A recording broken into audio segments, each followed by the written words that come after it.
दोस्तों, आपका MS चौहान। आप देख रहे हो अपना फैबिगन चैनल अनकट वीडियो। दोस्तों गलतियां बहुत होती हैं बोलने में मेरे से, क्योंकि मुझे ज़्यादा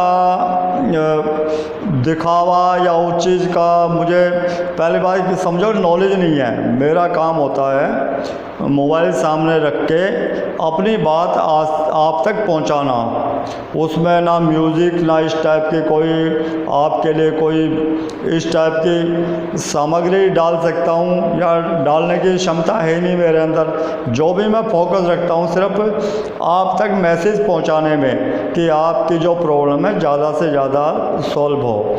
तो उसके लिए क्या कि सबसे पहले आप जब कोई भी चैनल देखते हैं आप उस चीज़ को चयन करें कि आपको कहाँ ज़्यादा ऐसी गुणवत्ता वाली चीज़ें मिलती हैं, इंफॉर्मेशन मिलती हैं कपड़े के विषय में जो कि परफेक्ट होती हैं। क्योंकि मैं किसी को भी कोई आरोप नहीं लगाता। हर एक चैनल बना रहे हैं कोई किसी मकसद से कोई किसी मकसद से, सबकी अपनी अपनी सोच है। तो आप जहाँ भी देखें कुछ ना कुछ ग्रहण करें वहाँ से, जो आपको अच्छा लगे उसी को देखें। बाकी मैं कुछ इस टाइप की चीज़ें बताता हूँ कि जो आपको थोड़ा सोचने पे मजबूर कर देती होंगी। जैसे मैं कहता हूँ रंगीन कपड़े पे अगर उसको हाइपो ब्लीच करेंगे तो इस टाइप की चीज़ें आपको विचलित कर सकती हैं। क्योंकि मैं जब भी कोई स्टैंड देखते हैं, कोई टीवी में कोई प्रोग्राम आता है तो वो दिखाते हैं कि ऐसा स्टैंड प्लीज़ ना करें, उसे करने की हम आपको सलाह नहीं देते।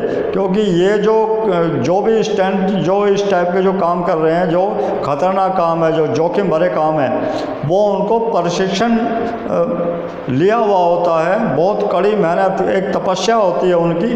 तो प्लीज़ आप ना करें। मैं इसीलिए आपको बार बार कहता हूँ जिस भी काम को आप करें आप उसका एक्सपेरिमेंट करते रहें धीरे धीरे। क्योंकि इमीडिएट कोई कहता है कि एक दिन के अंदर कोई या हफ्ते 10 दिन में कोई आदमी परफेक्ट हो जाए, ऐसा नहीं होता। जिस भी काम को हम रेगुलर करते रहेंगे तो वो चीज़ें हमारी समझ में आ जाती है। बताने में 25% और प्रैक्टिकल देखने में 50%, खुद करने में 100% ये हो जाती है। तो आपको हेल्प मिल रही है, हेल्प लें, उसका फ़ायदा उठाएं। काफ़ी लोगों की थर्ड भी आती है मेरे पास, एक तरह धमकी आती है कि आपका ना कोई बिजनेस है, ना लेना है ना देना है, तो आप ये हमारे बिजनेस को क्यों चौपट करने में लगे हुए हैं। तो मैं उनसे हाथ जोड़ के विनय करता हूँ कि मैं किसी के बिजनेस को, मैं सबका हितैषी हूँ, सबको चाहता हूँ हर एक इंसान सुखी संपन्न रहे, अच्छा काम करे, फले फूले, अपने परिवार का, अपने माता पिता का नाम रोशन करे। मैं किसी को भी शारीरिक या किसी टाइप की भी मानसिक कोई भी आघात नहीं पहुंचाना चाहता। मेरा काम है कि ज़्यादा से ज़्यादा आप जो मुझे नॉलेज है उसको ग्रहण करना चाहे तो करें, अन्यथा वीडियो देख के अपना वक्त ख़राब ना करें। क्योंकि इतनी देर में आप और भी काम कर सकते हैं। वक्त बहुत बलवान है, बहुत कीमती है। तो मैं जो इस टाइप की जो चीज़ें बताता हूँ कि दोस्तों आप उस चीज़ को करते हुए झिझकते हो, मैं उस चीज़ को कर लेता हूँ। कि उसमें क्या है कि मेरी वर्षों की तपस्या, मेरी साधना, वो एक तरह को आपको समर्पण है कि आप सबके लिए ही मनुष्य पैदा होता है, खाया पिया सो गए, दुनिया से चले गए, अरे अच्छा आदमी था बुरा था, बाद में ये रह जाता। लेकिन ना हमें ख्याति चाहिए ना कुछ चाहिए, हमें सिर्फ ये कि जिसका भी थोड़ा सा भी भला हो जाए, एक आदमी भी अगर मान लो हमारे इस प्रयास से सफलता प्राप्त करे, वही अवार्ड है हमारे लिए, वही सबसे बड़ा इनाम है। कि ना कोई मेरा बिजनेस है ना कोई कंपटीटर है। यानी कुछ लोग कंपटीशन करते हैं कि काफ़ी मेरे सब्सक्राइबर जो ज़्यादा एक तरह का एक मेरे प्रति एक संवेदना रखते हैं, वो लोग मुझे आगाह करते रहते हैं कि सर आप इस टाइप की वीडियो ना बनाया करें कि एक दिन ऐसा ना हो कि आपका चैनल ठंडा पड़ जाए, कि आपके इस वीडियो से काफ़ी लोग फ़ायदा उठा रहे हैं। बहुत अच्छी बात है, किसी का तो भला हो रहा है, लेकिन उन लोगों में देश भावना कहाँ से आई कि एक वीडियो डाली हुई थी मेरी, कैसे डाल दी थी, क्योंकि अब वो उनको ये लगा कि इधर सब्सक्राइबर बढ़ रहे हैं, काफ़ी लोग देख रहे हैं, वो वीडियो हटा दी। क्योंकि मुझे भी, मैं ध्यान नहीं रखता, मुझे किसी ने बताया तो तब मैंने देखा कि हाँ वो वीडियो हट चुकी है। तो ये जो इस चीज़ पे अपने दिमाग को लगाने से अच्छा है अपने काम को करो, अपने काम पे फोकस रखो, क्योंकि हमारे जो स्वभाव है, हमारे स्वभाव से ही हमारे साथ में लोग जुड़ते हैं, हमारे ऊपर विश्वास करते हैं। क्योंकि साधारण जीवन, सादा जीवन, उच्च विचार, ये एक प्राथमिकता होनी चाहिए इंसान की, कि आप इन चीज़ों को जो अपने जीवन में उतारोगे, कि ज़्यादा से ज़्यादा, एक तो द्वेष भावना मत रखो किसी के प्रति कि भाई कौन क्या करता है, अपने काम से काम रखो। और जो आदमी द्वेष भावना रखता है वो दिमाग से कभी भी स्वस्थ नहीं रहता, एक तरह का रोगग्रस्त रहता है वो। और जो रोगग्रस्त आदमी, वो सोचने की उसकी जो क्षमता है वो समाप्त हो चुकी होती है। तो प्लीज़ आप अपने काम से काम रखें और अच्छे से अच्छा काम करें, अपने परिवार का, माता पिता का नाम करें, अपने बच्चों का अच्छा भविष्य बनाएं। क्योंकि जो आपने, हर एक माता पिता चाहते हैं कि मेरे से अच्छे मेरे बच्चे बने, वो तरक्की करें, जो काम, जो स्ट्रगल मैंने किया है वो ना करें, तो हर एक माता पिता चाहता है। तो मेरा यही होता है कि मैं जो तपस्या कर रहा हूँ, जो मैंने मेहनत की है, आप ये समझे कि मैंने आपके लिए, आप ही कर रहे हैं उस चीज़ को। आपका अगर मोटिवेशन नहीं होता तो मैं नहीं करता, मैं भी अपने घर पे बैठा होता। एक परिवार को संभालना बहुत आसान है, 2 4 5 मेंबर होते हैं, लेकिन जैसे जैसे परिवार बढ़ता है वैसे वैसे उसकी जिम्मेवारियां भी बढ़ती हैं, वैसे वैसे उनमें एक झुकाव भी आता है, एक तरह का उसमें नम्रता भी आती है। तो यही है कि ज़्यादा बड़ा परिवार हो गया तो मेरी जिम्मेवारी भी ज़्यादा हो जाती है कि मैं किसी को भी इस टाइप का कोई प्रलोभन ना दूं, कोई ऐसा चमत्कार ना दिखाऊं, क्योंकि मैं तो सिर्फ जो अपने अनुभव है उन्हीं को शेयर करता हूं आपके सामने। तो मैं ये सब क्यों कर लेता हूँ, करने का भी ये है कि आपके पास एक कस्टमर का एक गारमेंट कपड़ा आया तो आप उसको करने में झिझकोगे, क्योंकि आप देखोगे इतना कॉस्टली है, कल को कस्टमर ये 100-200 रुपये की चीज़ के 500 या 1000 रुपये मांग सकता है। मैं क्यों कर लेता हूँ, क्योंकि हमारे यहाँ बल्क क्वांटिटी में 1000, 2000, 10,000, 20,000, 25,000, 1 लाख की क्वांटिटी में एक जैसे गारमेंट आते हैं। हम एक्सपेरिमेंट कर सकते हैं, तो उसका लाभ आपको उठाना चाहिए। क्योंकि जो भी मैं जो काम कहूँगा आपको, जो बता रहा हूँ, कोई इस टाइप के नहीं बता रहा, हज़ारों बार जिस पे एक्सपेरिमेंट कर चुके हैं मैं आपको वही बात बताऊँगा। क्योंकि आपके हित के बिना मैं एक कदम भी नहीं चलूँगा। आप मेरे हो और आपको मैं गुमराह करने का, अगर कोई ये सोचता कि गुमराह कर रहे हैं तो हो सकता है कि उनकी जो सोच हो। मैं सदैव आपके हित में ही कार्य करूँगा, क्योंकि पूरा जो देश है मेरा, ये मेरा परिवार है।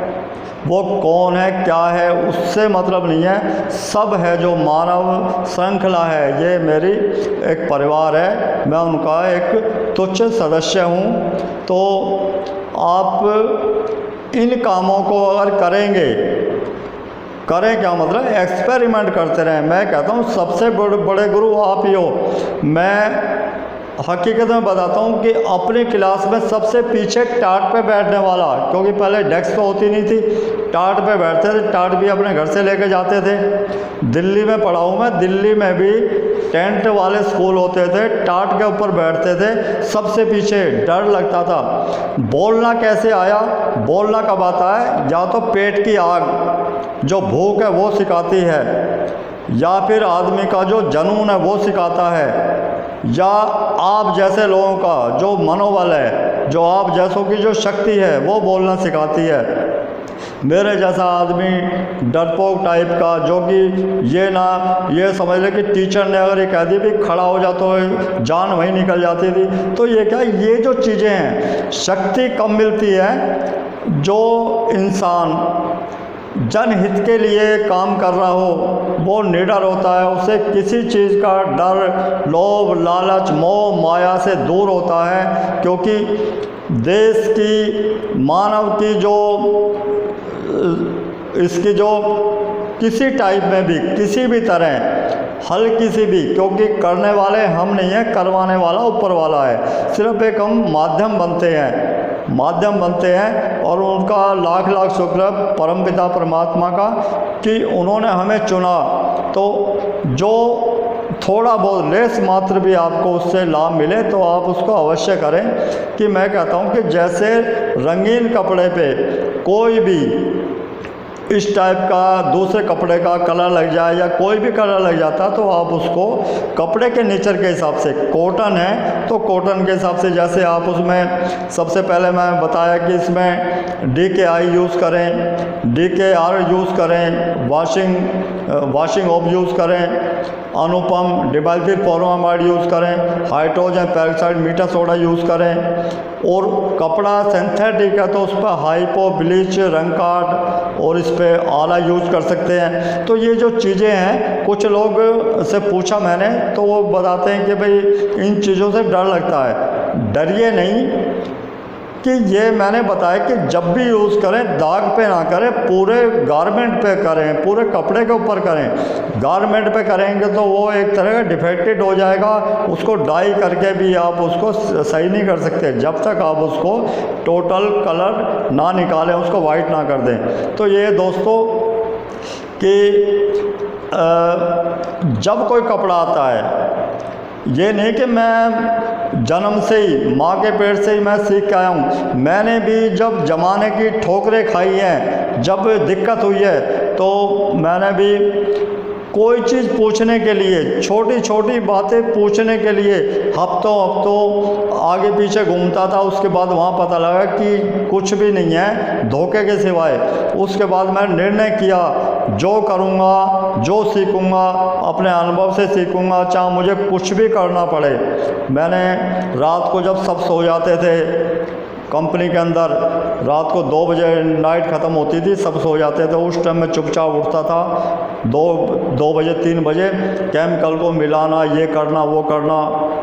उस टाइम मेरी एज भी कम थी, ये मैं बता रहा हूँ आपको सन 72-73 की बात, 1972-73 की। तो कई बार डांट भी खाई है, लेकिन जो वहाँ पे जो मैनेजर होते थे, 20 साल के बाद मेरे पास में वो सर्विस करने आए थे। मैं घमंड वाली या इस टाइप की बात नहीं करना चाहता, फिर भी ये जो चीज़ें होती हैं, और मैंने उनको वही रिस्पेक्ट दी जो पहले देता था। उस टाइम बचपना था, लेकिन रिस्पेक्ट वो ही मेरे एक तरह का गुरु थे, क्योंकि बात लगनी चाहिए। कई बार माता पिता कोई बात बोल देते हैं तो बच्चा, उनको बात लगेगी, तो वो बात लगने का मतलब ये नहीं कि आत्महत्या कर लो या घर से भाग जाओ, ये नहीं। घर से भाग भी रहे हो तो कुछ बन के लौटो, या घर पे रह के कुछ ऐसा काम करो, माता पिता को, समाज को कुछ करके दिखाओ, कुछ बन के दिखाओ। ज़रूर नहीं है कि पैसा सब कुछ नहीं होता, लेकिन पैसा कहते हैं कि सब कुछ आपके अनुभव, जो आपकी जो मेहनत है उसमें छुपा हुआ है। पैसा सब कुछ नहीं है, बहुत कुछ हो सकता है, लेकिन यह है कि अपने आचरण विचारों को सीमित रखो, अच्छा सोचो, अच्छा करो। समाज हम सब लोगों से, समाज को ये नहीं है कि कहीं बाहर से आया, हम सब लोग समाज बनाते हैं। तो उसको आप एक कहने का यह कि कर्म प्रधान बनाएं, खुद कर्म प्रधान बने, और जहाँ भी आपको कोई भी अच्छी चीज़ मिले आप उसको ग्रहण करें। अपने माता पिता का आदर सम्मान करें, बुजुर्ग होते हैं जो बड़े, उनका आदर सम्मान करें। तो यही है, अपने आप को ज़्यादा इधर उधर की बातों से हट के अपने जो काम है, जो भी आपका काम है, उस पर फोकस करें। तो दोस्तों मेरा तो ऐसे ही है, कुछ भी दिल में आता आपसे बोल देता हूँ, बोल इसलिए देता हूँ कि आप मेरे, मैं आपका। तो दोस्तों कपड़े के विषय में कोई भी आपका क्वेश्चन हो आप मुझसे शेयर ज़रूर कर सकते हैं। मिलते हैं दोस्तों फिर ब्रेक के बाद। जय हिंद, जय भारत।